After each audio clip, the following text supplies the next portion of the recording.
नमस्कार। आज हम शिव खेड़ा की मशहूर किताब यू कैन विन की दुनिया में एक तरह से गहरा गोता लगा रहे हैं। हाँ, ये वो किताब है जिसने मतलब अनगिनत लोगों की सोच पर असर डाला है। बिल्कुल। और हमारा आज का मिशन इस किताब के पन्नों से सफलता के उन धागों को सुलझाना जो अक्सर नजरअंदाज हो जाते हैं। हाँ, मतलब सिर्फ सिद्धांतों को दोहराना नहीं। बिल्कुल नहीं, बल्कि ये समझना कि ये आज भी क्यों मायने रखते हैं। सही। किताब का सार तो यही है कि जीतना कोई किस्मत का खेल नहीं है। हाँ, ये सही सोच और एक्शन का नतीजा है। जैसा खेड़ा कहते हैं, जीतने वाले अलग काम नहीं करते, वो कामों को अलग ढंग से करते हैं। हाँ, ये लाइन बहुत मशहूर है। तो चलिए आज इसी अलग ढंग को थोड़ा और समझते हैं। हाँ, और ये अलग ढंग देखिए आज की भागदौड़ भरी जिंदगी में शायद पहले से भी ज्यादा जरूरी हो गया है। क्यों, ऐसा क्यों लगता है आपको? क्योंकि ये सिद्धांत सिर्फ मोटिवेशन की बातें नहीं है, ये असल में मानसिकता मतलब माइंडसेट को गढ़ने और आत्म सुधार सेल्फ इम्प्रूवमेंट के व्यवहारिक तरीके हैं। अच्छा। जब बाहर इतनी अनिश्चितता हो, है ना, तो अंदर की स्पष्टता और मजबूत नींव ही रास्ता दिखाती है। सही कहा। तो शुरुआत करते हैं उसी नींव के पहले पत्थर से, सकारात्मक सोच। पहला अध्याय। हाँ, पहला अध्याय। खेरा कहते हैं आपका नजरिया ही आपकी जिंदगी की दिशा तय करता है।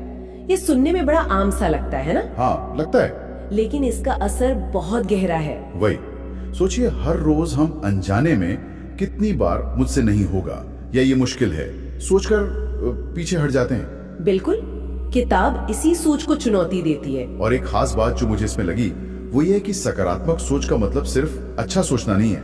हाँ, मतलब मुश्किल में भी संभावना देखना। एग्जैक्टली। रोज सुबह खुद को यह याद दिलाना कि मैं जीतने के लिए बना हूँ, ये एक तरह से अपने दिमाग को सफलता के लिए क्या कहते हैं, तैयार करना है। और मनोवैज्ञानिक तौर पर भी देखें तो ये तैयारी काम करती है। अच्छा, कैसे? जिसे हम पॉजिटिव एफर्मेशंस या सकारात्मक पुष्टि कहते हैं, वो हमारे अवचेतन मन को धीरे धीरे प्रोग्राम करती है। ओके। ये कोई जादू नहीं है, बल्कि हमारी सोच हमारे एक्शन को ट्रिगर करती है। हाँ, ये बात तो है। अगर आप मानते हैं कि आप सफल हो सकते हैं, तो आप वो कदम उठाने की ज्यादा संभावना रखते हैं जो सफलता की ओर ले जाते हैं। तो मतलब मानसिकता सिर्फ महसूस करने की बात नहीं है? नहीं, बिल्कुल नहीं। ये असल में हमारे नतीजों को आकार देती है। और यहाँ का कीमती बात ये है कि ये सोच कोई निष्क्रिय आशावाद नहीं है, बल्कि एक एक्टिव विश्वास है जो कर्म को प्रेरित करता है। वाह, ये हुई सोच की बात। लेकिन सोच को एक्शन में बदलने के लिए जो ईंधन चाहिए वो कहाँ से आता है? वो आता है आत्मविश्वास और चरित्र से। बिल्कुल। किताब का दूसरा सिद्धांत इसी पर है और सफलता की एक दिलचस्प परिभाषा दी गई है इसमें। हाँ, कि सफल वो नहीं जो कभी गिरा नहीं, बल्कि वो जो हर बार गिरकर उठ खड़ा हुआ। सही। और ये उठने की हिम्मत ये आत्मविश्वास से आती है। और ये आत्मविश्वास कहाँ से आता है? मजबूत चरित्र से। ये बात मुझे बहुत अहम लगी कि चरित्र मतलब ईमानदारी, वादे निभाना, भरोसेमंद होना, ये सिर्फ नैतिक गुण नहीं है। नहीं, ये सफलता के प्रैक्टिकल टूल्स हैं। हाँ, खेड़ा का कहना है जब आप वादे पूरे करते हैं तो दुनिया आप पर भरोसा करती है। और ये भरोसा ही अवसरों के दरवाजे खोलता है। सही। और इसी बात को थोड़ा आगे बढ़ाते हुए, चरित्र का असर सिर्फ बाहरी दुनिया पर नहीं होता है ना? अच्छा। अंदर भी होता है। हाँ, हमारे अंदर भी होता है। जब हम अपने मूल्यों पर टिके रहते हैं तो हमारा आत्मसम्मान बढ़ता है, जो कि किताब का एक और महत्वपूर्ण सिद्धांत है। हाँ, चौथा अध्याय। हाँ, चौथे अध्याय में ये बात उठाई गई है। सवाल सीधा है, अगर आप खुद की इज्जत नहीं करेंगे तो दुनिया क्यों करेगी? ये तो बहुत पावरफुल सवाल है ना? और आत्मसम्मान कोई ऐसी चीज नहीं है जो दूसरों की तारीफ से मिले, ये अंदर से उपजता है। कैसे? अपनी छोटी छोटी जीतों को पहचान कर, रोज कुछ ऐसा करके जिस पर हमें गर्व हो, चाहे वो कितना ही छोटा क्यों ना हो। अच्छा। तो ये दोनों चीजें, चरित्र और आत्मसम्मान, ये एक दूसरे को मजबूत करती हैं। भरोसेमंद होने से आत्मसम्मान बढ़ता है और ऊंचा आत्मसम्मान हमें सही काम करने की हिम्मत देता है। बिल्कुल, भले ही वो मुश्किल हो। अच्छा, तो ये चरित्र और आत्मसम्मान मिलकर एक मजबूत आंतरिक ढांचा बनाते हैं। सही। हाँ, एक तरह से। लेकिन इस ढांचे को रोजमर्रा की जिंदगी में चलाने के लिए मतलब ऑपरेट करने के लिए जरूरत होती है आदतों और अनुशासन की, जो कि तीसरा सिद्धांत है। हाँ, तीसरा सिद्धांत। खेड़ा का ये कहना कि आपकी आदतें आपका भविष्य बनाती हैं, ये बहुत शक्तिशाली बात लगती है मुझे। बिल्कुल, हम अक्सर बड़े बदलावों का इंतजार करते हैं, पर किताब कहती है कि रोज के छोटे लगातार किए गए काम ही बड़ा फर्क लाते हैं। वो 1% रोज बेहतर होने वाली बात, हाँ, कंपाउंड इफेक्ट, जो साल में 37 गुना सुधार ला सकती है। हाँ, ये दिखाता है कि छोटे कदम कितने मायने रखते हैं। जैसे रोज सिर्फ 15 मिनट पढ़ना, हाँ, या दिन शुरू होने से पहले 5 मिनट की प्लानिंग करना। ये छोटी चीजें हैं, लेकिन इनका असर बड़ा होता है। बिल्कुल। और ये अनुशासन ही है जो आलस और टाल मटोल से लड़ने में मदद करता है। बिल्कुल, सफलता वाकई मेहनत और नियमितता पसंद करती है। हाँ, और आदतें बनाने का जो विज्ञान है वो भी यही कहता है, हमारा दिमाग ऊर्जा बचाने के लिए आदतों पर निर्भर करता है। अच्छा, अच्छी आदतें बनाना मुश्किल लगता है क्योंकि इसमें शुरुआत में सचेत प्रयास और अनुशासन लगता है, लेकिन एक बार बन जाने के बाद वो ऑटो पायलट पर चलती हैं। हाँ, फिर सोचना नहीं पड़ता। बिल्कुल, जिससे मानसिक ऊर्जा बचती है।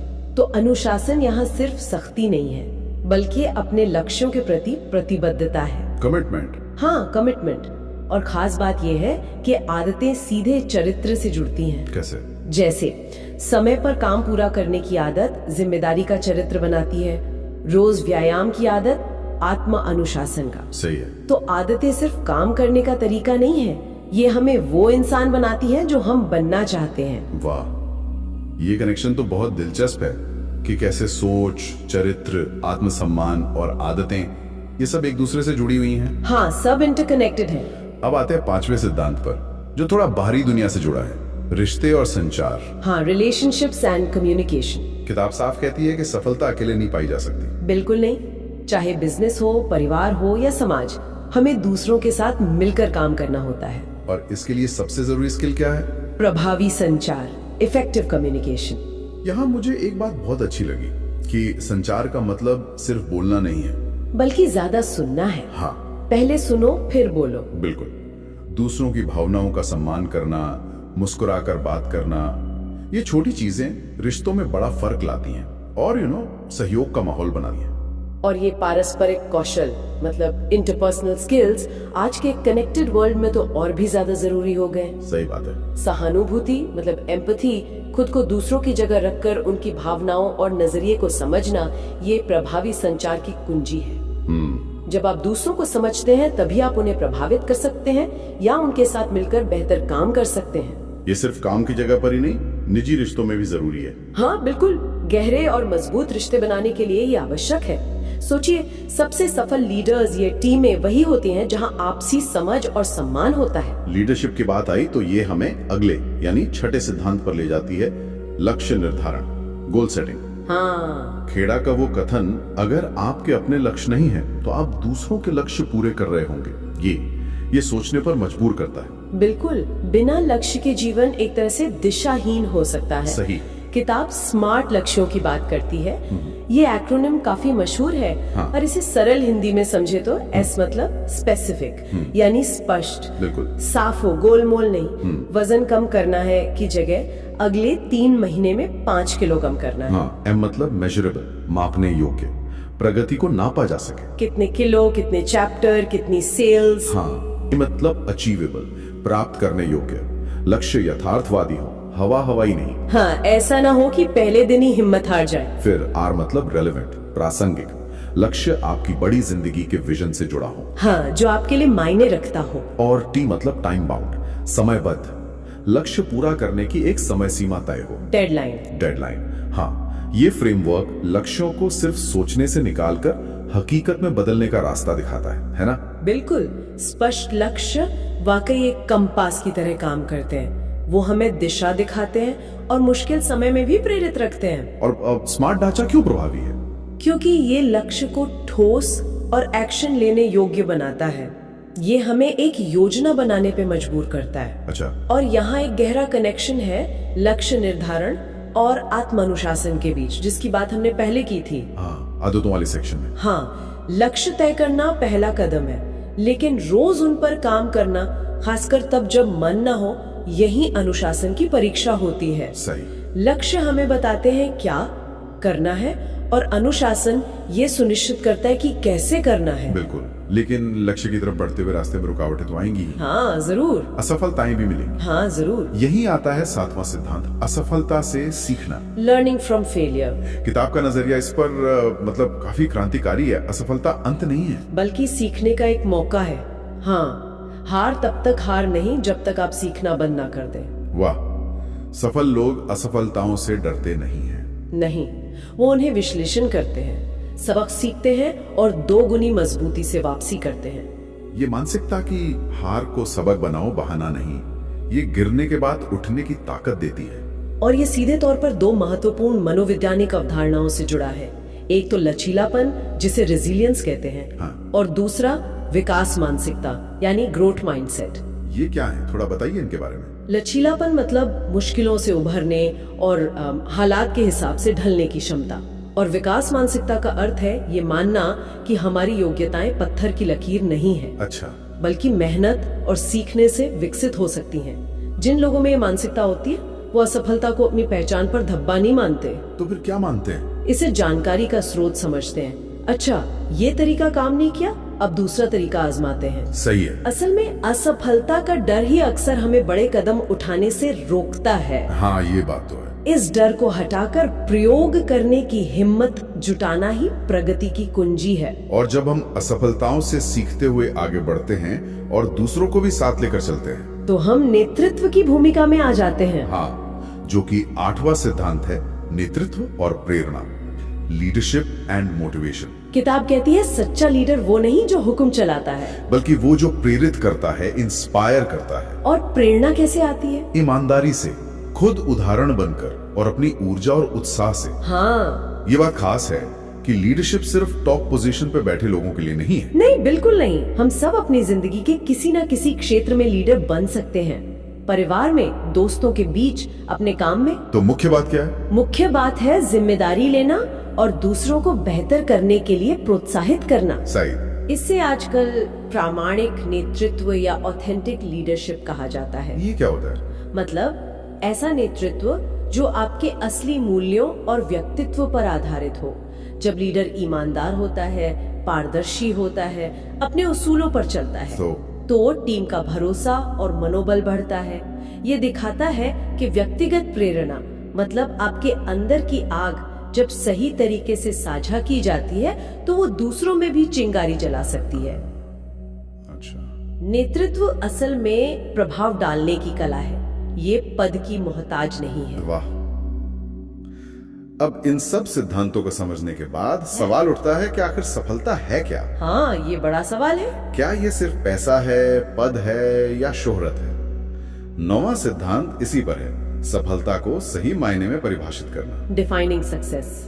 किताब जोर देती है कि असली सफलता सिर्फ बाहरी उपलब्धियों में नहीं है, बल्कि अंदरूनी संतोष में है। हाँ, ये तब मिलती है जब हम कड़ी मेहनत करते हैं, एक सार्थक जीवन जीते हैं और उसमें खुशी, संतुलन और दूसरों के जीवन में योगदान का भाव होता है। खेड़ा इसे असली विजेता बनना कहते हैं। हाँ, असली विजेता जो सिर्फ रेस नहीं जीतता बल्कि जीवन को भरपूर जीता है। और ये बहुत जरूरी है कि हम सफलता की अपनी परिभाषा गढ़ें। अपनी परिभाषा? हाँ, जो हमारे अपने मूल्यों और जुनून से मेल खाती हो, न कि वो जो समाज या दूसरों ने हम पर थोप दी हो। सही बात। जिसे समग्र उपलब्धि या होलिस्टिक अचीवमेंट कहते हैं, उसका मतलब यही है, जीवन के सभी महत्वपूर्ण पहलुओं जैसे काम, स्वास्थ्य, रिश्ते और व्यक्तिगत विकास में एक संतुलन और संतुष्टि महसूस करना। तो ये हर किसी के लिए अलग हो सकती है? हाँ बिल्कुल, हर किसी के लिए ये परिभाषा अलग हो सकती है और यही इसकी खूबसूरती है। और आखिर में 10वां सिद्धांत इन सब को समेटता है, जीत आपकी सोच में है। हाँ, the winning edge is in the mind. Khera का वो कथन, winners don't do different things, they do things differently. हाँ, वो अलग ढंग क्या है?